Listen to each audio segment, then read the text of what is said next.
આપણું મુઠ્ઠી જેવડું હૃદય થાક્યા વગર 24/7 કાર્ય કરે છે અને એટલે જ કહેવાય છે કે આપણો જીવ આપણી મુઠ્ઠીમાં હોય છે. પરંતુ હાલના સમયમાં કોઈ પણ ઉંમરની વ્યક્તિને કોઈ પણ સમયે હાર્ટ એટેક આવી જવાના કિસ્સાઓ છાસવારે સામે આવતા હોય છે, જે ખૂબ જ ગંભીર બાબત છે. ત્યારે તમને જાણીને આશ્ચર્ય થશે કે કોલેસ્ટ્રોલ ન હોવા છતાં અથવા તો કોલેસ્ટ્રોલ ઓછું હોવા છતાં પણ હૃદયરોગ આવી શકે છે. કારણ કે હૃદયરોગ માટે આનુવંશિકતા, વિટામિનની ખામી અને ખાસ કરીને આપણી જીવનશૈલી સહિતના કારણો પણ જવાબદાર છે. પરંતુ આપણું શરીર હૃદયરોગ આવતા પહેલા જ થોડા લક્ષણો જણાવી દેતું હોય છે. તો ક્યાં છે આ લક્ષણો અને આપણે કઈ રીતે આપણા હૃદયની સંભાળ રાખી શકીએ, આવો જાણીએ અબ તકના આ વિશેષ અહેવાલમાં. શહેરના અગ્રણી કાર્ડિયોલોજિસ્ટ ડોક્ટર મિહિર તન્નાએ અબ તક સાથેની વાતચીતમાં હૃદયરોગના વધતા કેસો પર ચિંતા વ્યક્ત કરી હતી. તેમજ બ્લડ પ્રેશર, ડાયાબિટીસ, કોલેસ્ટ્રોલ અને આનુવંશિકતાને મુખ્ય કારણો તરીકે ગણાવ્યા હતા અને HRCRP ટેસ્ટના મહત્વ પર પણ ભાર મૂક્યો હતો. આ ઉપરાંત તેઓએ જણાવ્યું હતું કે 70% લોકોને છાતીમાં દુખાવો થવો, શ્વાસ ચડવો જેવા પૂર્વ સંકેતો મળે જ છે, જેને અવગણવા ન જોઈએ. નિવારણ માટે સ્વસ્થ આહાર, નિયમિત કસરત અને ધૂમ્રપાન ટાળવાની સલાહ પણ આપી હતી. આ સાથે આધુનિક સારવારમાં એન્જિયોગ્રાફી, સ્ટેન્ટ અને બાયપાસ સર્જરીનો સમાવેશ કઈ રીતે થઈ શકે છે તેના વિશે પણ જણાવ્યું હતું. હું doctor Mihir Tanna, ઇન્ટરવેન્શનલ cardiologist, Olympus hospital, Vidyanagar main road, Rajkot. કારણ ઘણા બધા છે. અમુક જોખમી પરિબળો, રિસ્ક ફેક્ટર્સ જેને કહીએ, બ્લડ પ્રેશર, ડાયાબિટીસ, કોલેસ્ટ્રોલ, આના ઇન્સિડન્સ આપણા સમાજમાં, સોસાયટીમાં ઘણા બધા વધી ગયા છે. બીજું કે હૃદયરોગ એક વારસાગત બીમારી બી છે. પૂર્વજોને જેને ફેમિલીમાં હાર્ટ ડિઝીઝની હિસ્ટ્રી હોય છે, એવા બી આપણા દેશમાં ઘણા બધા જૂના જમાનામાં ફેમિલીઝ હતા, જેના ફેમિલીઝમાં હવે જેમના બાળકોમાં આ રોગનું જનરેશન પર જનરેશન ટ્રાન્સમિશન થતું રહેતું હોય છે. એટલે જેનેટિક ફેક્ટર્સ બી બહુ મોટું કારણભૂત છે આપણા ઇન્ડિયન અને એશિયન પોપ્યુલેશનમાં હાર્ટ એટેક આવવાના ઇન્સિડન્સના વધારા થવા માટે.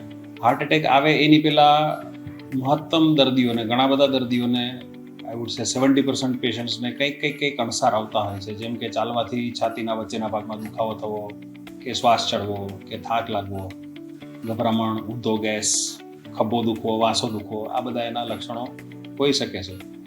કોઈક દર્દીમાં ખૂબ જ તીવ્ર પ્રેઝન્ટેશન, ખૂબ જ વધારે ભારે દુખાવા સાથે, હાર્ટ એટેક સાથે જ પ્રેઝન્ટેશન થતું હોય છે એમનું. અને અમુક દર્દીમાં સડન કાર્ડિયક ડેથ કે કાર્ડિયક એરેસ્ટ જ પહેલું લક્ષણ હોય છે હાર્ટ એટેકનું. મેં જેમ પહેલા પ્રશ્નમાં કીધું એમ there are many risk factors કે જોખમી પરિબળો. જેમ મેં ડાયાબિટીસ કીધું, જેમ બ્લડ પ્રેશર કીધું, જેમ મેં ફેમિલી હિસ્ટ્રી કીધું, એવી રીતે કોલેસ્ટ્રોલ કે લિપિડ પ્રોફાઇલ ખરાબ હોવું એ બી એક આટલા જોખમી પરિબળોમાંનું એક જોખમી પરિબળ, મહત્વનું જોખમી પરિબળ છે, મહત્વનો રિસ્ક ફેક્ટર છે. કોલેસ્ટ્રોલ બી અલગ અલગ પ્રકારના હોય છે. ટોટલ કોલેસ્ટ્રોલ, પછી ટ્રાયગ્લિસરાઇડ્સ, HDL કોલેસ્ટ્રોલ, જેને સારું કોલેસ્ટ્રોલ કહીએ છીએ આપણે, LDL કોલેસ્ટ્રોલ, આવા અલગ અલગ પ્રકારના કોલેસ્ટ્રોલ હોય છે અને એમની માત્રા અને એમના રેશિયોના આધારે કોલેસ્ટ્રોલને કારણે કેટલું રિસ્ક છે એ નક્કી થતું હોય છે. લોહી ઘાટું હોવું એને આપણે સામાન્યપણે કોલેસ્ટ્રોલ સાથે કોરિલેટ કરતા હોઈએ છીએ, પણ સાવ એવું દેખીતું નથી હોતું કે કોલેસ્ટ્રોલ વધારે તો લોહી ઘાટું, કોલેસ્ટ્રોલ ઓછું તો લોહી પાતળું. આના અપવાદરૂપ બી ઘણા બધા કિસ્સાઓ હોય છે. એટલે મેં કીધું એમ કોલેસ્ટ્રોલ એક જોખમી પરિબળ નથી, એ ઘણા બધામાંનું એક છે, એક માત્ર નથી. કોલેસ્ટ્રોલ નોર્મલ હોય છતાં બી કોઈકને બ્લડ પ્રેશર હોય કે ડાયાબિટીસ હોય કે સ્મોકિંગ કરતા હોય કે ફેમિલી હિસ્ટ્રી હોય તો હાર્ટ એટેક આવવાનું જોખમ હોય જ શકે છે.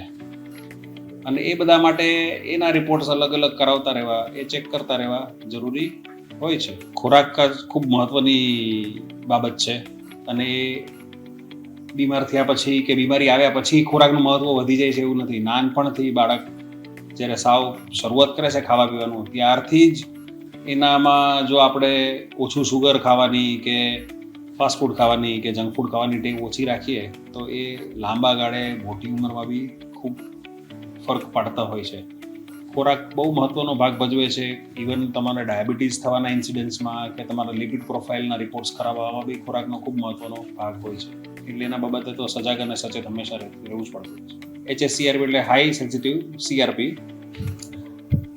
એ છે ને આપણી શરીરની રક્તવાહિનીઓ, જેમ કે હૃદયને લોહી પહોંચાડતી નસોના નળીઓમાં કેટલો સોજો છે એ માપવાનું એક રિપોર્ટ છે. જનરલી 6 થી નીચે એને નોર્મલ ગણતા હોય છે રિપોર્ટ, પણ 6 થી વધારે હોય તો એનો અર્થ એ થાય છે કે રક્તવાહિનીઓમાં હૃદયને લોહી પહોંચાડતી નસોમાં સોજો છે અને એ સોજાવાળી નસમાં કોલેસ્ટ્રોલ કે લોહીના કોઈ બી બીજા કમ્પોનન્ટ, કોઈ લોહીના ભાગ ચોંટી જવાની અને એના કારણે બ્લોક બનવાની અને બ્લોક ઝડપથી આગળ વધવાની તાસીર કે પ્રકૃતિ વધારે હોય છે.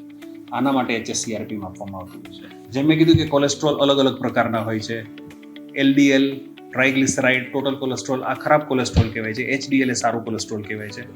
લિપોપ્રોટીન, ખાસ કરીને લિપોપ્રોટીન એ એક વધારે પડતું ખરાબ કોલેસ્ટ્રોલ કહેવાય છે, જે LDL સાથે કનેક્ટેડ હોય છે અને એ બી રક્તને વધારે પડતું ઘાટું બનાવવામાં અને હાર્ટ એટેકનો ઉથલો મરવામાં મહત્વનું કારણ ભજવતું હોય છે.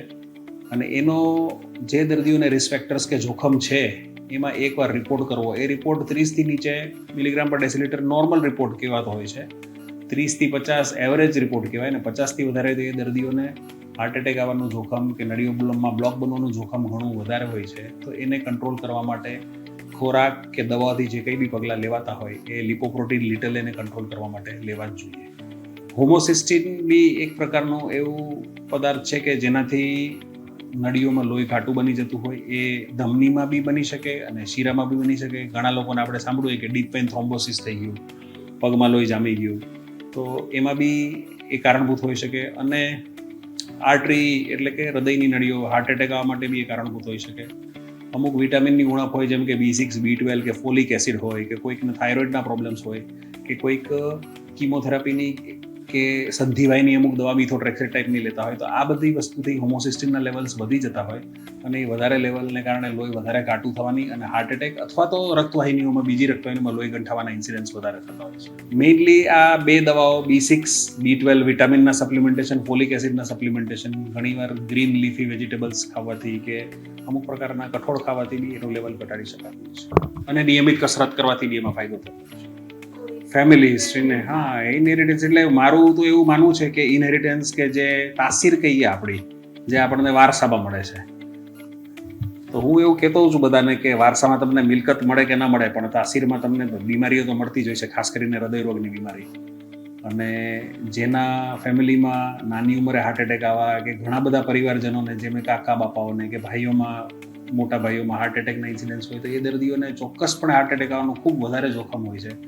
અને બધી પ્રકારની સલાહ હાર્ટ એટેક ના આવે એવી, જેમ કે ખોરાક, કસરત, દવાઓ રેગ્યુલરલી લેવી, સ્મોકિંગ ન કરવું, આ બધું બધાને લાગુ પડે છે, પણ જેની ફેમિલી હિસ્ટ્રી સ્ટ્રોંગ છે એને તો ખૂબ જ વધારે લાગુ પડે છે.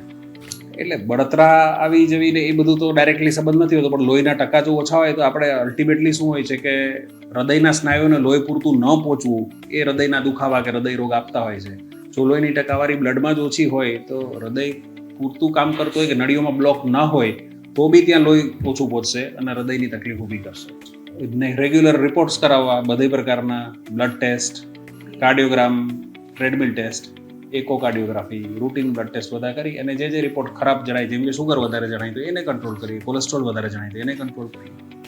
ઘણા સમયથી હૃદયરોગની સારવાર પહેલાના જમાનામાં માત્ર દવાઓથી થતી હતી. જૂના જમાનામાં એટેક આવતો તો ICUમાં દાખલ કરતા, આરામ કરાવતા, પછી લોહી પાતળા કરવાના ઇન્જેક્શનોનો ટ્રેન્ડ આવ્યો, નવા ઇન્જેક્શનો શોધાય જેનાથી લોહીના ગઠ્ઠા ઓગાળવાની પ્રોસેસ કરતા હતા, અને જે 30થી 40% દર્દીઓમાં સફળતા થતી બી. એ પછી એન્જિયોગ્રાફીની શોધ થઈ કે જેમાં હૃદયની નળીના બ્લોક સાક્ષાત રીતે જોઈ શકાતા હતા.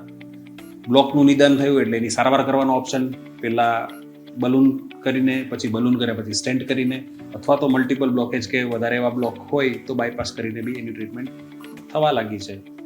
ઘણા બધા નવા બીજા હૃદયની બીમારીઓના બી નવી સારવારની શોધ થતી હોય છે, જેમ કે વાલની બીમારી હોય, સર્કિટની બીમારી હોય, પણ આ એક હૃદય રોગથી થોડોક અલગ વિષય થઈ જાય છે. આજના જમાનામાં જ્યારે બધાને સગવડ છે, બધાને સમજ છે, ત્યારે ખોરાકની, રેગ્યુલર ચેકઅપની અને જો કંઈ ઉણપ જણાય શરીરમાં કે રિપોર્ટ્સમાં તો એની દવા લેવાની જરૂરત હોય છે. એકવાર હૃદય રોગનો એટેક આવી ગયો તો થોડું નુકસાન તો થઈ જાય છે. હાર્ટનું પમ્પિંગ જે નોર્મલી આપણે 55થી 60% કહીએ એ થોડું ઓછું થઈ જતું હોય છે. તો એ વધારે ઓછું ન થાય અથવા ઓછું થઈ ગયેલું પમ્પિંગમાં રિકવરી આવે એના માટેની દવાઓ શોધાય છે.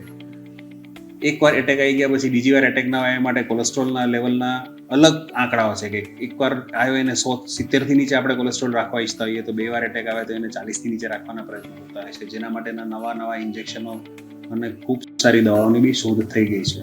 તમારી તાસીર એક છે અને બીજું તમારી લાઈફસ્ટાઈલ છે. આ બે જ વસ્તુ પર બધો વધારે રાખતો હોય છે. આપણે તાસીરને એમ સમજીએ કે 50% એનો ભાગ ભજવે છે, તો બાકીની 50% ભાગ તમારી લાઈફસ્ટાઈલ ઉપર ડિપેન્ડ કરતું હોય છે. બ્લડ પ્રેશર બી એક લાઈફસ્ટાઈલ બીમારી છે, ડાયાબિટીસ બી લાઈફસ્ટાઈલ બીમારી છે, કોલેસ્ટ્રોલ બી લાઈફસ્ટાઈલ બીમારી છે. જો તમારી હેલ્ધી ડાયટરી હેબિટ્સ હોય, સુવા ઉઠવાનું નિયમિત હોય, એક્સરસાઇઝ રૂટીનલી કરતા હો, કે કોઈ સ્મોકિંગ તમાકુનું સેવન ન કરતા હો, તો મહદ અંશે ઘણી બધી મોટી ઉંમર સુધી કોઈ બી આમાંની બીમારીઓ થતી નથી હોતી. એટલે લાઈફસ્ટાઈલ ઉપર ઘણો મોટો બધાર હોય છે. સફેદ કલરની વસ્તુઓ એવોઇડ કરવી જોઈએ, જેમ કે શુગર, જેમ કે સોલ્ટ, જેમ કે મેંદો. આ 3 ખરાબ વસ્તુઓ છે કે જે આપણે આપણા આહારમાં બને એટલી મિનિમમ રાખવી જોઈએ. યોગા, પ્રાણાયામ, મેડિટેશન, મેન્ટલ હેલ્થ, સુવા ઉઠવાનું, દિવસનું 7-7.5 કલાક સુવાનું, રેગ્યુલર હાઇડ્રેશન લેવાનું, હેપીનેસ, પોષણ જેનો સારો હોય, મિત્ર વર્તુળો, મ્યુઝિક, આ બધી વસ્તુઓનો હૃદયરોગ પ્રિવેન્ટ કરવામાં ઘણો મોટો રોલ હોઈ શકે છે. હૃદયરોગ આપણા દેશમાં અનફોર્ચ્યુનેટલી બહુ નાની ઉંમરે થતું હોય છે.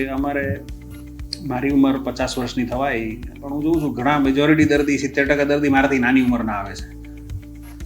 તો એ સમાજ માટે, દેશ માટે બહુ મોટો આર્થિક અને સામાજિક નુકસાન છે.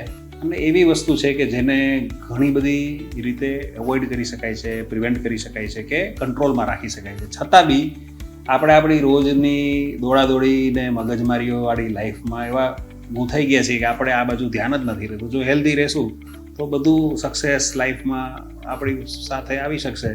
પણ જો આપણે આપણી જાતને કે હૃદયને જ હેલ્ધી નહીં રાખી શકીએ તો આપણે ઘણી નાની ઉંમરે જ આપણે એ રેસમાં પાછળ પડી જશું. એટલે દોડાદોડી કરવા તો ઠીક છે, પણ એની સાથે સાથે આપણી હેલ્થનું અને હાર્ટનું ધ્યાન રાખવું એ ખૂબ જ અનિવાર્ય હોય છે. ગુજરાત બોર્ડ ઓફ આયુર્વેદના પ્રેસિડેન્ટ ડોક્ટર સંજય જીવરાજાણીએ અબતક સાથેની વાતચીતમાં હૃદયરોગના વધતા જતા પ્રમાણ પર ચિંતા વ્યક્ત કરતા જણાવ્યું હતું કે અનિયંત્રિત જીવનશૈલી, અયોગ્ય આહાર, જેમાં વધુ પડતું તેલ, ચીઝ, નોનવેજ અને વ્યસનો હૃદયરોગના મુખ્ય કારણો છે. ડાબા હાથમાં ખાલી ચડવી, છાતીમાં ભાર અને ઠંડો પરસેવો વળવો એ હૃદયરોગના મુખ્ય લક્ષણો છે. આયુર્વેદિક ઉપચાર તરીકે સવારે હુંફાળું લીંબુ પાણી, 30 થી 40 મિનિટ ચાલવું, સંતુલિત આહાર અને નિયમિત ચેકઅપની ભલામણ પણ કરી હતી.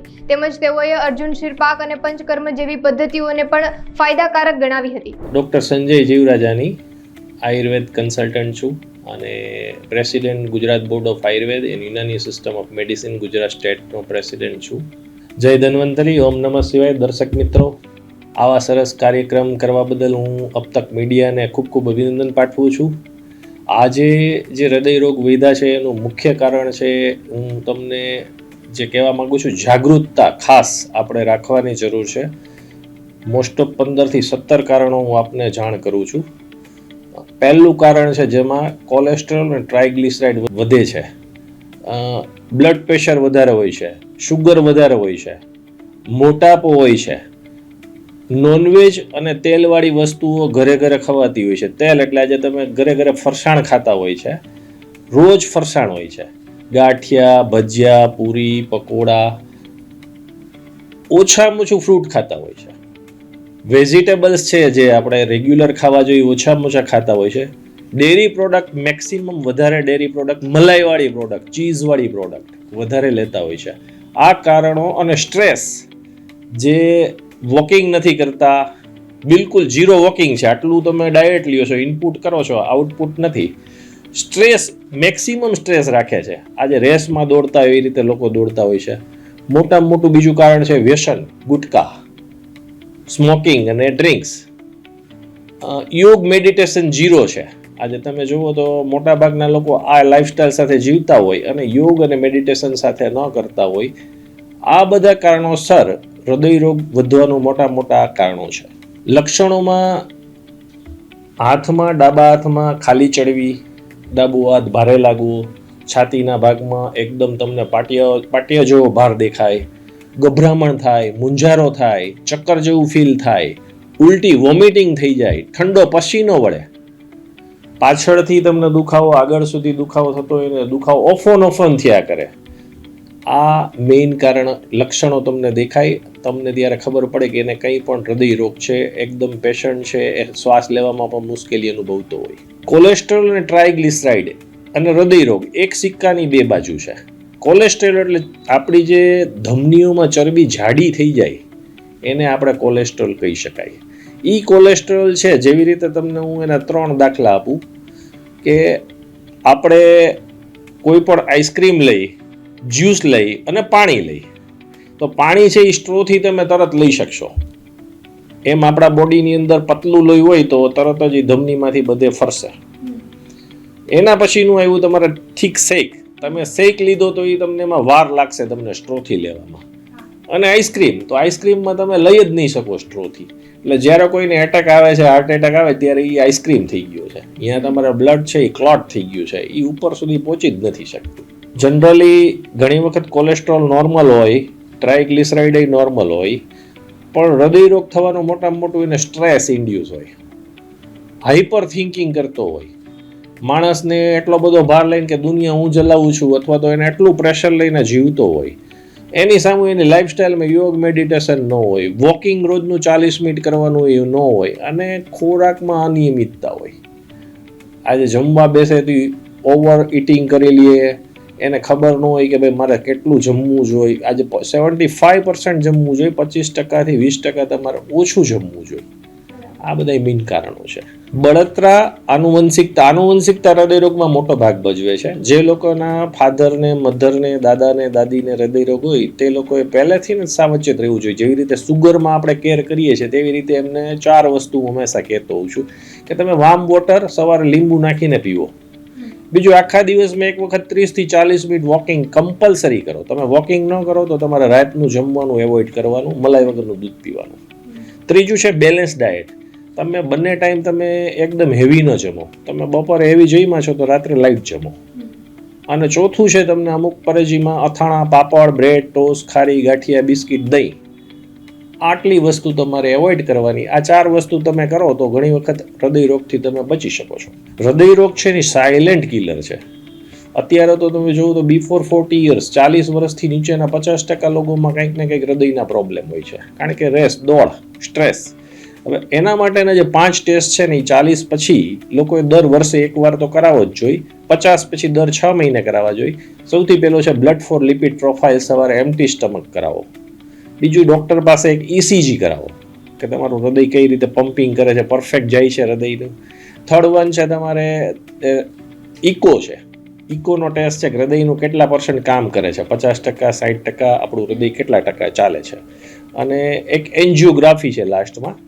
એન્જિયોગ્રાફી એવો ટેસ્ટ છે કે તમારી અંદરનું હાર્ટમાં કેટલું બ્લોકેજ છે, 80%, 90%, 70%, તો એના વિશેનું જાણવા માટેનું છે. ખૂબ જ સરસ ક્વેશ્ચન છે. આયુર્વેદ લાઈફસ્ટાઈલ તમે અપનાવો. આયુર્વેદમાં હૃદયરોગના અનેક પ્રકાર કીધા છે. એમાં હું જે અત્યારે હૃદયરોગ જોઉં છું એ કફ અને આમ દોષની દૃષ્ટિથી થાય છે. કફ અને આમ, કારણ કે લોકોનું બેઠાડું જીવન થઈ ગયું છે અને કાચો આમ બને છે, ખાધા ઉપર ખાધા કરે, અને આઉટપુટ કંઈ નથી.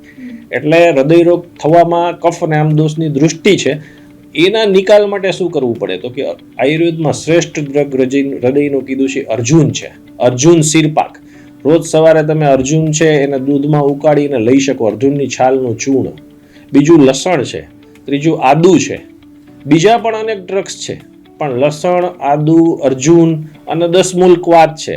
આ બધા હૃદય પ્રભાકર વટી છે. એટલે આ તમે ડૉક્ટરની કોઈ પણ, હું તમને જે નામ કહું છું તમારી રીતે ચાલુ નથી કરવાનું. કોઈ પણ આયુર્વેદ કન્સલ્ટન્ટને કન્સલ્ટ કરી અને પછી તમારે એને કઈ રીતે લેવું એ પ્રમાણે તમે કરો તો ખૂબ જ સારી રીતે તમે હૃદયરોગથી બચી શકો છો. ખૂબ જ સરસ ક્વેશ્ચન છે અને ખૂબ જ આના માટે મિસ હોય છે કે ભાઈ ઘણાને એમ હોય કે હૃદયરોગ હોય તો ગેસ એસિડિટી હશે, ને ઘણા એને ગેસ એસિડિટી હોય તો હૃદયરોગ હશે એવી બીક લાગતી હોય. ગેસ અને એસિડિટીમાં મોટામાં મોટું તમારે જોવા મળે કે અહીંયા બળતરા થતી હોય, તમને ઉબકા આવે પણ ઉલટી ન થાય. હૃદયરોગ હોય એને ઉલટી થઈ જાય. પ્લસ ગેસ એસિડિટીમાં તમને ડાબો હાથમાં ઝણઝણાટી આવે, દુખાવો થાય, છાતીમાં ભાર લાગે, એવું ન થાય. તમને ગેસ એસિડિટીમાં પેટમાં થાય અને છાતીમાં બળતરા થાય. આ એના અને પસીનો વળવો એ હૃદયરોગમાં થાય. કોઈ ગેસ એસિડિટીમાં પસીનો ન વળે. પેશન્ટને ગભરામણ મૂંઝારો હેવી ન થઈ જાય ગેસ એસિડિટીમાં. કદાચ ગેસ એસિડિટી અને હૃદયરોગ વચ્ચે તમારે આ એક તફાવત જોવા જાઓ તો પેશન્ટ હૃદયરોગમાં આમ ડાબા હાથનો અહીંયા રાખી અને એકદમ દુખાવો શિબિર એ હૃદયરોગ, એને ખબર જ પડી જાય કે હૃદયરોગ છે. ગેસ એસિડિટી પેશન્ટ અહીંયા આમ કરતું હોય કે સાહેબ મને આટલા જ પાકમાં થાય છે. આ તરત તમારે એને ડિફાઇન કરી શકો. પંચકર્મ ખૂબ જ બેસ્ટ પદ્ધતિ છે. પંચકર્મના અમુક કર્મો છે કે જેમ કે આજે વિરેચન છે તો એ તમે પંચકર્મમાં ખૂબ જ સારું હૃદયરોગમાં રિઝલ્ટ આપે. વમન છે, વમન કફ નાશક હોય છે, તો વમન પણ હૃદયરોગમાં સારું રિઝલ્ટ આપે. પહેલાં તમારે એના માટે પૂર્વકર્મ કરવા પડે, પછી તમે પંચકર્મ તરફ જઈ શકો. Panchakarma it's a detox. સાદી ભાષામાં કહું તો આપણા શરીરનું શોધન છે. હૃદય છે ને એ આપણા શરીરનું એવી વસ્તુ છે કે 24/7 પમ્પિંગ. આપણા ઘરની અંદર આપણે પાણી જોતું હોય ને 24/7 આપણે એક મોટર ચાલુ જ હોય, તો આ 24/7 365 ડેઝ આને આપણે સેલ્યુટ કરવી પડે. આ હૃદય એટલે દિલ આપણા શરીરને ચલાવે છે. એક મુઠ્ઠી જેટલું હોય છે, આ રીતે આમ પડેલું હોય છે હાથમાં, અને એ મુઠ્ઠીમાં જ આપણી જિંદગી છે. એ મુઠ્ઠી જ્યારે ખુલી જાય અથવા તો એમાં કાંઈ થાય ત્યારે ખૂબ જ મોટો પ્રોબ્લેમ થાય છે. એ બ્લોકેજ પડદો ફાટી જાય છે. એટલા માટે આ મુઠ્ઠીને રોજ સેલ્યુટ કરવું જોઈએ અને સાચવવું જોઈએ. એક પણ સેકન્ડનો વિરામ કર્યા વગર 24/7 પમ્પિંગ કરે છે, અશુદ્ધ લોહીને શુદ્ધ કરે છે, 4 ખાનામાં વેચાયેલું છે અને ખૂબ જ ઈશ્વરની અદ્ભુત રચના છે. ધન્વંતરી ભગવાનની કૃપાથી આવું સરસ મજાનું આપણને હૃદય પ્રાપ્ત થયું છે, તો આપણે લોકોએ એનો સાત્વિક રીતે ઉપયોગ કરી અને આભાર માનવો જોઈએ. એનો ઓવર સ્ટ્રેસ પડે, એને ઓવર પમ્પિંગ કરવું પડે, મોટર બળી જાય એમ આપણું હૃદય બળી જાય એવું આપણે ના કરીએ એવી મારી સર્વ દર્શક મિત્રોને વિનંતી છે. સાવચેતીમાં લાઈફસ્ટાઈલ મોડિફાઈ કરે એ એની મોટામાં મોટી વસ્તુ છે. લાઈફસ્ટાઈલમાં તો કે સંતોષ. હૃદય અને મગજને શું જોઈશે? તમારે સંતોષ. તમને જે ઈશ્વર આપે છે, તમારે કર્મ કરીને જવાનું છે. કર્મ તમે કરો જ, પણ તમને મને આ જ જોઈએ છે, આ જ મળવું જોશે અને અત્યારે જ જોશે, એની બદલે તમે જે કોઈ કામ કરો છો એ કર્મ કરીને જવાનું છે. અને એમાં રોજ રાત્રે તમને 7-8 કલાકની ઊંઘ આવી જોઈએ. 2 ટાઈમ પ્રોપર તમારો ડાયટ જવો જોઈએ. રોજની એક્સરસાઇઝ થવી જોઈએ. યોગ, મેડિટેશન, પ્રાણાયામ થવું જોઈએ. ડાયટમાં તમને મેં જે કીધું એમ કે રોજ તમારે ફ્રૂટ લેવાનું, ફ્રૂટ મેક્સિમમ જવા જોઈએ. એમાંય તમે ચાવીને ફ્રૂટ લ્યો. વેજીટેબલ્સ તમારે ખવાવા જોઈએ. મલાઈ વગરનું દૂધ લેવાનું. આટલી વસ્તુ તમે કરો તો તમે હૃદયની સંભાળ રાખો જ છો. જેમ તમે મીડિયા જગત છો, તમે ચોથી જાગીર છો, તમે કેમ સમાજને આખો સાચો મેસેજ પહોંચાડો છો. Thank you all. આપતક સાથેની વાતચીતમાં ડોક્ટર રાજેશ પટેલ, એક અનુભવી હોમિયોપેથી કન્સલ્ટન્ટે હૃદયના સ્વાસ્થ્ય અંગે જણાવ્યું હતું કે શરીર હૃદય રોગના સંકેત આપે છે, જેમાં હોમોસિસ્ટીન અને કોલેસ્ટ્રોલનું સ્તર મુખ્ય છે. કોલેસ્ટ્રોલ શરીર માટે જરૂરી છે, પરંતુ તેનું ઊંચું સ્તર હૃદયની નળીઓને સાંકડી કરી દે છે. ડોક્ટર પટેલે તણાવમુક્ત જીવનશૈલી, મેડિટેશન, પ્રાણાયામ અને શાકાહારી આહાર અપનાવી હૃદય રોગથી બચવાની સલાહ આપી ભારપૂર્વક જણાવ્યું હતું કે રોગ કરતા રોગીને કેન્દ્ર સ્થાને રાખવામાં આવે તે જરૂરી છે.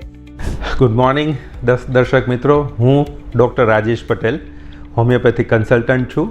છેલ્લા 25 વર્ષથી વધુ સમયથી હોમિયોપેથી ફિલ્ડ સાથે સંકળાયેલો છું. મારું ક્લિનિક હીરાપરના commercial complex, Yagnik road, Jagnath Mahadev મંદિર સામે આવેલું છે. ત્યાં હું કન્સલ્ટિંગ હોમિયોપેથિકની સેવા આપી રહ્યો છું. આજનો ટૉપિક હૃદય રોગ અને હૃદયરોગ સંબંધિત હોમિયોપેથીનું શું રોલ છે એ છે. ટૉપિક ઘણો જ ભારેખમ છે, ઘણો જ સિરિયસ દેખીતો છે, પરંતુ એક વસ્તુની ખાતરી આપું છું કે આજનો ટૉપિક તમે જો સરખી રીતે સાંભળી અને જો જીવનમાં સમજી શકશો અને ઉતારશો તો તમામ એની સાથે સંકળાયેલા ડર, ખોટા ભ્રમણાઓથી તમે મુક્ત થઈ શકશો.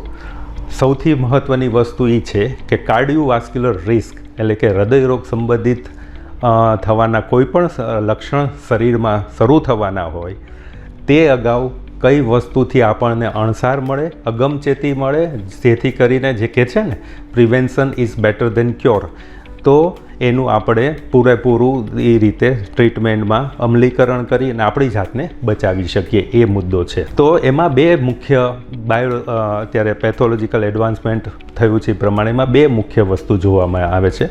એક છે હિમોસિસ્ટીન, જે પણ એક એમિનો એસિડ પ્રોટીન જ છે, અને બીજું છે એ કોલેસ્ટ્રોલ છે, એ ચરબીનું જ એક ઘટક છે, શ્લેષ્મ જેવું ચીકણું ચરબીનું જ એક ઘટક છે અને ચરબીના પાચનની સાથે સંકળાયેલું છે. આ બંને વસ્તુ વધે પહેલાં જોઈએ હિમોસિસ્ટીન. હિમોસિસ્ટીન એક પ્રોટીન એમિનો એસિડ જ છે, જેના લેવલ વધવાથી હૃદય રોગનું પ્રમાણ અથવા તો હૃદય રોગની શક્યતાનું જોખમ મંડળાયેલું રહે છે. એની તમને એ ક્લિનિકલી પ્રૂફ આપે છે, જેથી કરીને સમયસર આપણે અગમચેતીના પગલાં લઈ શકીએ. નોર્મલ વેલ્યુ શું છે હિમોસિસ્ટીનની? એને 6 થી 15 માઇક્રોમોલ પ્રતિ લીટર એ હોમોસિસ્ટીનની નોર્મલ વેલ્યુ છે. એનાથી જ્યારે વધે તેમાં 3 કેટેગરી છે, માઇલ્ડ, મોડરેટ અને હાયર. 15 થી 30, 30 થી 60 અને 60 થી 100 માઇક્રોમોલ પ્રતિ લીટર એ એના 3 લેવલ છે. હિમોસિસ્ટીન ક્યારે વધે? તો મેઇનલી ન્યુટ્રિશનલ ડેફિશિયન્સી એનો મુખ્ય કારણ છે. એમાં સૌથી પહેલું વિટામિન B6, B12 અને પ્રોવિટામિન ફોલિક એસિડ એની ઉણપ, એનું જે શરીરમાં ઉણપ પડવાથી એ લેવલ વધી શકે છે અને એનાથી થતા કોમ્પ્લિકેશન્સને સિક્વેલીનો સામનો કરે છે. એવી રીતે અલગ અલગ રીતે કોલેસ્ટ્રોલનું પણ એ જ વસ્તુ છે કે કોલેસ્ટ્રોલની નોર્મલ વેલ્યુ છે 200 મિલીગ્રામ પ્રતિ લિટર ઓફ બ્લડ. તો કોલેસ્ટ્રોલ ક્યારે વધે છે, એનો શું રોલ છે અને એનું શું કાર્ય છે, તો મેં કહ્યું એમ પ્રમાણે કોલેસ્ટ્રોલ ચરબીનું એક ઘટક માત્ર છે અને એ ચરબીનું પાચન માટે તો કરે છે. કોલેસ્ટ્રોલ શરીરમાં પર્યાપ્ત માત્રામાં બની જ રહે છે, જેનું ઉત્પાદન લીવરમાં થાય છે, પાચન નાના આંતરડામાં થાય છે. અચ્છા, એનો મુખ્ય શું રોલ છે, તો એ એક તો ચરબીનું પાચન, સેલ વોલ આપણા શરીરનો એકમ છે કોષ, તો એની કોષ દિવાલની અખંડિતતા મને મજબૂતાઈ જાળવવામાં ખૂબ મદદ કરે છે. ઉપરાંતમાં હોર્મોન્સ બનાવવામાં ખૂબ મદદ કરે છે. ઉપરાંતમાં વિટામિન ડી એનું પણ બનાવવામાં ખૂબ મદદ કરે છે.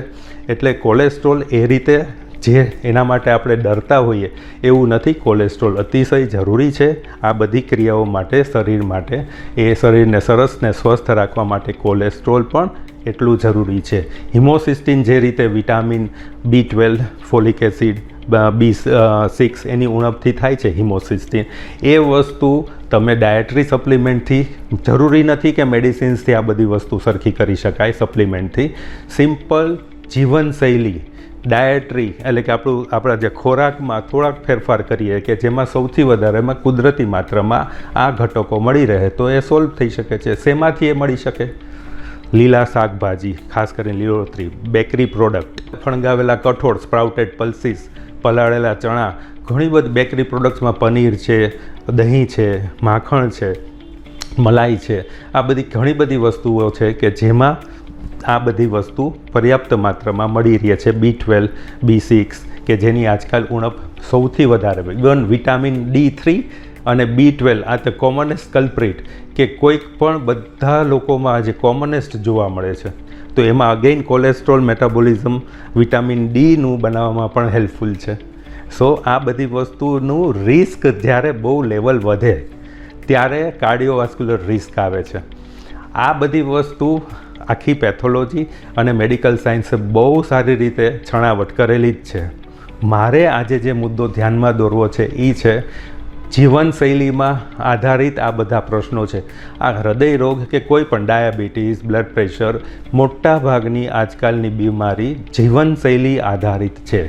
ધેટ મીન્સ આ કોઈ બેક્ટેરિયા, વાયરસ કે કોઈ પ્રોટોઝોઆથી થતી બીમારી નથી.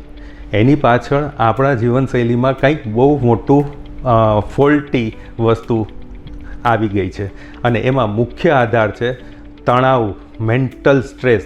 મેન્ટલ સ્ટ્રેસવાળી જિંદગી જે છે એ આ બધી વસ્તુનું મુખ્યમાં મુખ્ય કલ્પ્રિટ છે.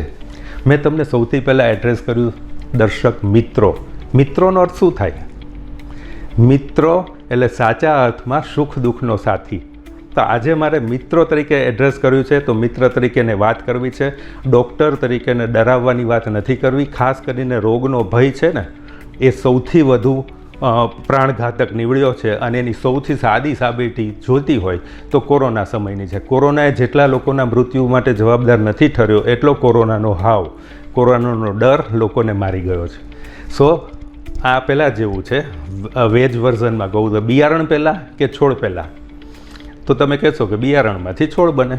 તો છોડ શેમાંથી આવ્યો? તો એમાંથી જ બીજ બને ને એમાંથી જ આ થઈ મરઘી પહેલાં ઈંડું પહેલાંનું વેજ વર્ઝન હું કહું છું.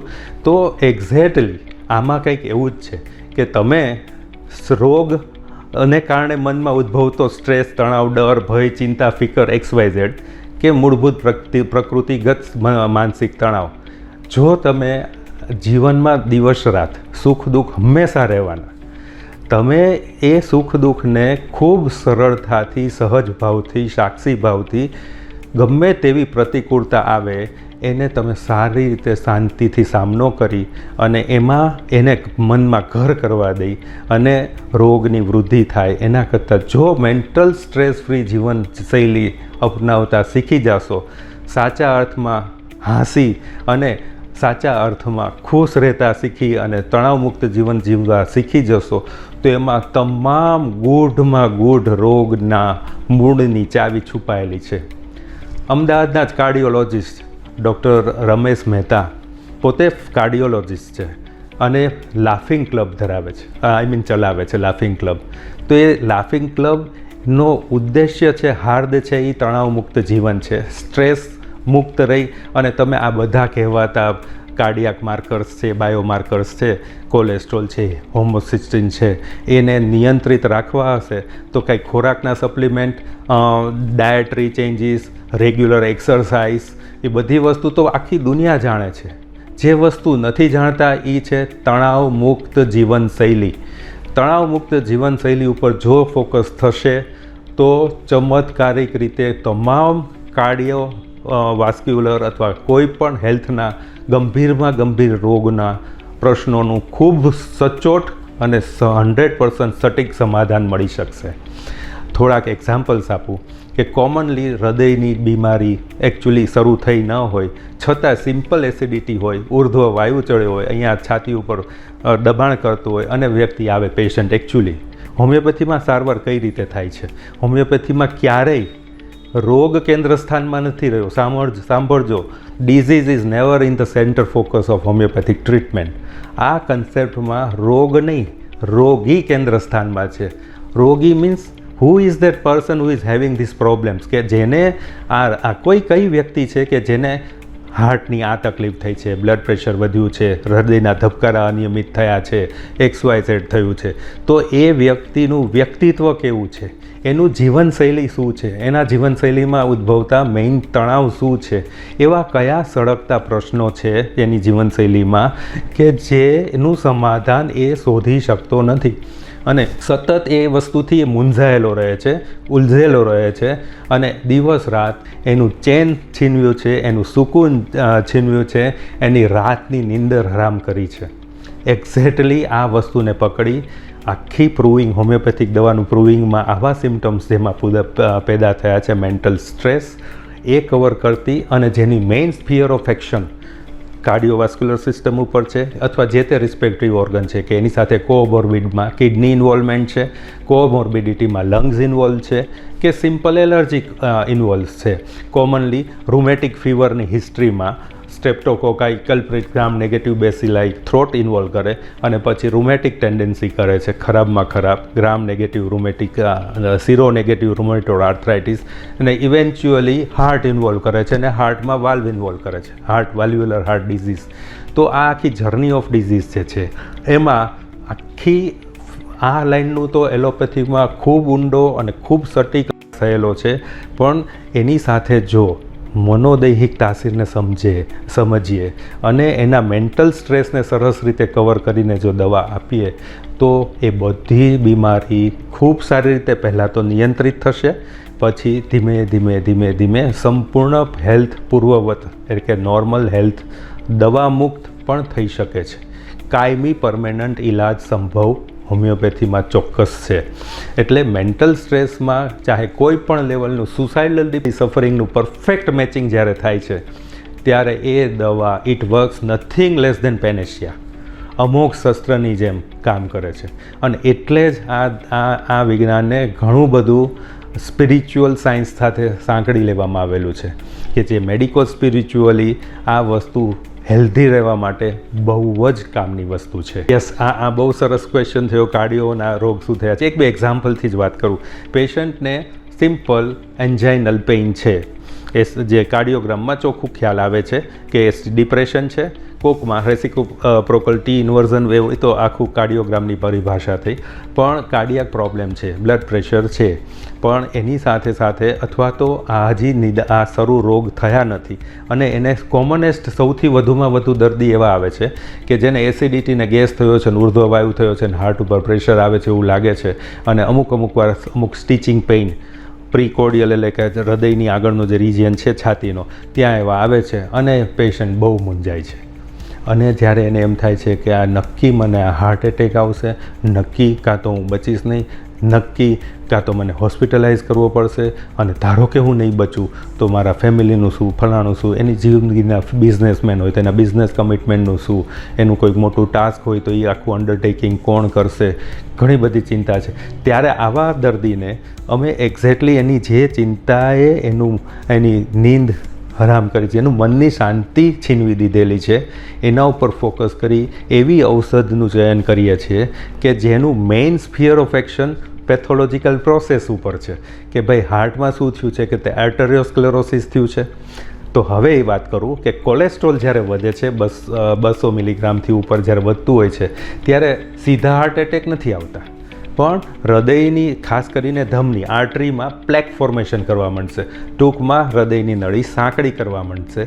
અને જ્યારે વાઇટલ ઓર્ગન્સ હાર્ટ છે કે બ્રેઇન છે કે ત્યાં એનો હૃદયનો ફ્લો વધુ પડતા કોલેસ્ટ્રોલને કારણે અવરોધે છે, ત્યારે બ્રેઇન સ્ટ્રોક, હાર્ટ એટેક અને આ બધા વસ્તુના રિસ્ક ઇન્વોલ્વ હોય છે.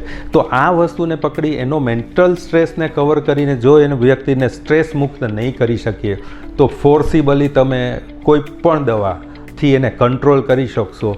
Two control and cure pain of એ છે કે જ્યારે એની મનોદૈહિક તાસીરનો સ્ટ્રેસ કવર કરી અને શરીરમાં પ્રક્રિયા આર્ટેરિયોસ્ક્લેરોસિસ થઈ રહી છે કે જેમાં શીરાની પણ ધમની એટલે કે આર્ટરીની લ્યુમેન્સ એટલે કે એ નળી સાંકડી થઈ રહી છે, એ પ્રક્રિયા કવર કરતી દવા આપીએ તો એનો મેન્ટલ સ્ટ્રેસ અને ખૂબ શાંતિથી મનથી હળવો તો પડી જાય છે, પણ એકચ્યુઅલી એના જે પેથોલોજીકલ સિમ્ટમ્સ આવ્યા છે જેને ડાયગ્નોસ્ટિકલી એન્જાઇનલ કહીએ છીએ અથવા ડાયગ્નોસ્ટિક પ્રી કાર્ડિયા કન્ડિશન્સના સિમ્ટમ્સ છે કે વધતું કોલેસ્ટ્રોલથી શું લક્ષણો દેખાય, તો કે ચાલવાથી આમ છાતી ઉપર ભાર લાગવો, કોકવાર ખાલી ચડવી, કોક વખત માથું દુખવું, ચક્કર આવવા, ઉલટી ઉપકા થવા, બળતરા થવી, ખાસ કરીને સોલ્સમાં ને એમાં, એ બધા લક્ષણો જે હશે એ બધા ધીમે ધીમે શમતા જશે અને સોલ્વ થતા જશે.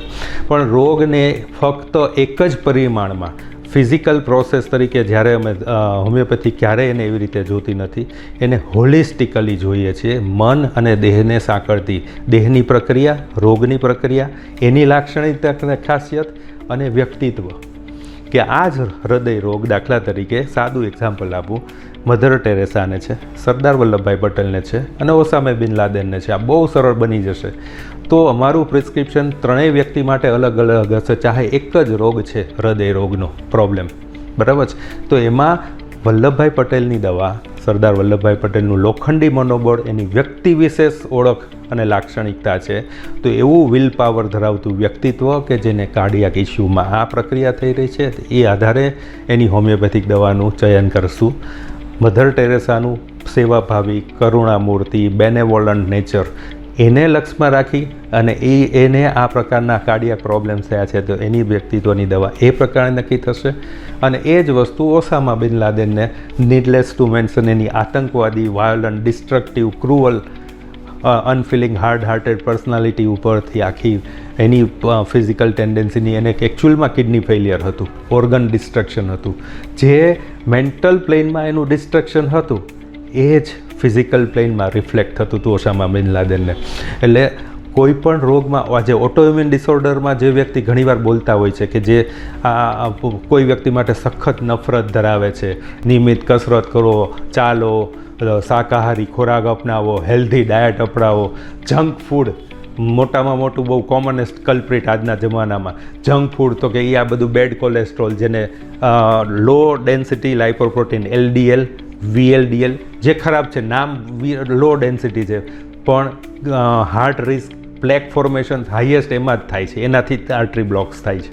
જ્યારે HDL છે, HDL હાઈ ડેન્સિટી લાઇપોપ્રોટીન છે, એ બહુ સારું કોલેસ્ટ્રોલ છે. એ બધું પાચનથી માંડીને નાના આંતરડામાં પાચન થઈ, હોર્મોન્સથી માંડી, વિટામિન Dથી માંડી બધું બનાવવાનું કામ કરે છે. તો જીવનશૈલીનો પરિવર્તન એટલે તણાવમુક્ત જીવન જીવો. બાકી હેલ્ધી તો બધા ટિપ્સ આપેલી જ છે, બધે ચાલો ને વેજીટેરિયન ડાયટ અપનાવો, પ્રાણાયામ કરો, યોગ કરો, પણ સૌથી વધારે મેન્ટલ સ્ટ્રેસ સમજાવટથી જે નથી સોલ્વ કરી શકતા, કે કોઈ વિચાર કે કોઈ ચિંતા માણસને કોરી ખાય છે, જે કીધું છે ને ચિંતા છે એ ચિતાથી પણ બુરી બલા છે, તો એ ફક્ત ને ફક્ત ક્લિનિકલ હિપ્નોથેરાપી પણ જે લેવલે આંતરમન સુધી નથી પહોંચતી અને માણસને મનથી રિલેક્સ જે કરી શકે છે એ હોમિયોપેથિક ચોક્કસ સારવાર એમાં અક્ષીર નીવડે છે. એટલે સાયકિયાટ્રિક પ્રોબ્લેમ અને મેન્ટલ સ્ટ્રેસ ફ્રી તમારે જીવવું હોય તો જ તમે અલ્ટિમેટલી હેલ્ધી લાઈફ જીવન જીવી શકશો. અને તો એના માટે હોમિયોપેથી મારી દ્રષ્ટિએ સર્વોત્તમ, નિર્દોષ, આડઅસર રહિત બેસ્ટ સોલ્યુશન છે. કે કેરમ ખેલને કા, ઓરેન્જ જ્यूस पीने का, ટેન્શન ફ્રી મજાની લાઈફ. એકચ્યુઅલી આ જીવન મંત્ર જો તમે જીવનમાં ઉતારી શકશો તો જીવનમાં કોઈ લાંબી બીમારી આવશે નહીં. માટે રોગનો ડર ખોટો મનમાંથી કાઢો, એ સૌથી મહત્ત્વનું છે. સ્વસ્થતાથી સ્ટ્રેસ ફ્રી તણાવમુક્ત જીવનશૈલી કેમ જીવવી એના માટે સતત પ્રયત્નશીલ રહેશો.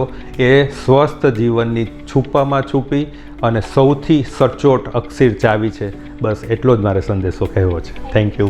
अब तक સાથેની વાતચીતમાં હાર્વર્ડની ફિઝિયોથેરાપીના ડોક્ટર હની મહેતાએ હૃદયરોગના કારણો અને ફિઝિયોથેરાપીની ભૂમિકા સમજાવતા જણાવ્યું હતું કે બેઠાડું જીવન, જંક ફૂડ, ઓછી ઊંઘ, વિટામિનની ઉણપ અને તણાવ હૃદયના રોગ માટે મુખ્ય કારણો છે. તેઓએ દરરોજ 30 મિનિટ વોકિંગ અથવા સાયકલિંગ અને એરોબિક કસરતની ભલામણ પણ કરી હતી. ડોક્ટર મહેતાએ ભારપૂર્વક જણાવ્યું હતું કે ફિઝિયોથેરાપી હૃદયરોગના નિવારણ અને પુનર્વસનમાં અત્યંત મહત્વપૂર્ણ છે. ખાસ કરીને હળવો હાર્ટ એટેક આવ્યા પછી તેઓ તંદુરસ્ત આહાર, પૂરતી ઊંઘ અને નિયમિત ચેકઅપ પર ભાર મૂકી લોકોને સક્રિય રહેવા અને યોગ્ય કાળજી લેવા પ્રોત્સાહિત કર્યા હતા. Myself, Dr. Hani Mehta, owner and founder of the Harmony Physiotherapy and Fitness Center, Rajkot. એની પાછળના ઘણા બધા કારણો છે, પણ મુખ્યત્વે 5 કારણો છે કે જેમાં આપણી સેડેન્ટરી લાઈફસ્ટાઈલ આવી જાય છે. બેઠાડું જીવન આપણું બની ગયું છે, રાઈટ? બેઠાડું જીવનના કારણે જે ફેટનું પ્રમાણ છે, કોલેસ્ટ્રોલનું પ્રમાણ છે, એ લોકોમાં બહુ વધતું જાય છે અને એના કારણે હૃદયરોગ બહુ કોમન થઈ ગયા છે, બરાબર? બીજું આપણે લઈ શકીએ કે ફૂડ, જંક ફૂડ છે. જંક ફૂડ અત્યારે તમે જોતા હશો રાજકોટમાં સેટરડે સન્ડે માણસો બહાર જ ખાવાનું પ્રેફર કરતા હોય છે. તો એના લીધે શું થાય છે કે જે ઓઇલી ફૂડ છે, ઘી તેલવાળું છે, બહુ વધારે તળેલું ખોરાક છે, તો એના કારણે ફેટ અને કોલેસ્ટ્રોલ પ્રમાણ વધે છે અને હાર્ટ ડિસીઝના ચાન્સીસ બહુ વધી જાય છે. પછી છે કે સ્લીપ. અત્યારના આપણું ફાસ્ટ લાઈફ થતી જાય છે, કામ વધતું જાય છે, એના કારણે પ્રોપર અમાઉન્ટમાં નીંદર લોકો નથી લેતા હોતા. આપણે કહેતા હોય કે પ્રોપર 8 કલાકની નીંદર તો લેવી જ જોઈએ, બરાબર? પણ એ પોસિબલ નથી થઈ શકતું. એના કારણે સ્ટ્રેસ થવાના ચાન્સીસ વધે છે અને સ્ટ્રેસના લીધે એ સીધું અસર કરે છે હાર્ટ ડિસીઝ ઉપર, બરાબર? અને બસ આ બધી મેઇન છે પોઈન્ટ્સ કે જે હૃદય રોગના કારણ બની શકે છે. હૃદય એક એવી વસ્તુ છે કે એને જ્યાં સુધી છે ને બહુ વધારે પ્રમાણમાં અસર નહીં થાય ત્યાં સુધી કમ્પ્લેન નહીં કરે. ઓકે, એટલે આપણે કહી શકીએ કે હાર્ટ એટેક છે ને એ સાયલેન્ટ કિલર છે, રાઈટ? તો એમાં છે ને શરૂઆતના સ્ટેજીસમાં સાઇન્સ જોવા વધારે નહીં મળે, પણ ઘણી વખત બની શકે કે કોઈને ચેસ્ટ પેઇન આવે છે, લેફ્ટ સાઈડ દુખાવો ઉતરે છે, પછી બહુ વધારે થાક લાગે છે, શ્વાસ લેવામાં તકલીફ પડે છે. કોઈ મારી પાસે એઝ અ ફિઝિયો કોઈ ટ્રીટમેન્ટ લેવા આવતું હોય છે અને એક્સરસાઇઝ કરે છે, એ પછી ખૂબ જ થાકી જાય છે, શ્વાસ લેવામાં તકલીફ પડતી હોય છે, તો ત્યારે આપણે એને કહેતા હોઈએ છીએ કે તમારે હૃદયની તપાસ કરાવી લેવી જોઈએ કે હૃદયનું જોખમ એમાં વધતું જોવા મળે છે. હૃદય રોગમાં પહેલા તો હું વાત કરીશ કે જે આપણી સેડેન્ટરી લાઈફસ્ટાઈલ છે, રાઈટ? બેઠાડું જીવન બની ગયું છે. ત્યારે મોસ્ટ ઓફ ધ લોકો ઓફિસમાં ડેસ્કટોપ વર્ક કરતા હોય છે, રાઈટ? ડેસ્ક વર્ક મોસ્ટલી બેસવાનું આવે છે. બેસવાનું આવશે, ફિઝિકલ એક્ટિવિટી જરાય નથી, 0. એટલે એ ભાગમાં ફિઝિયોથેરાપી ખૂબ મોટો રોલ નિભાવે છે કે ફિઝિકલી એક્ટિવ બનાવે છે માણસને. એના માટે તમે વોકિંગ કરી શકો છો. એટલીસ્ટ 30 મિનિટનું વોકિંગ ડેલી કરવું જ જોઈએ.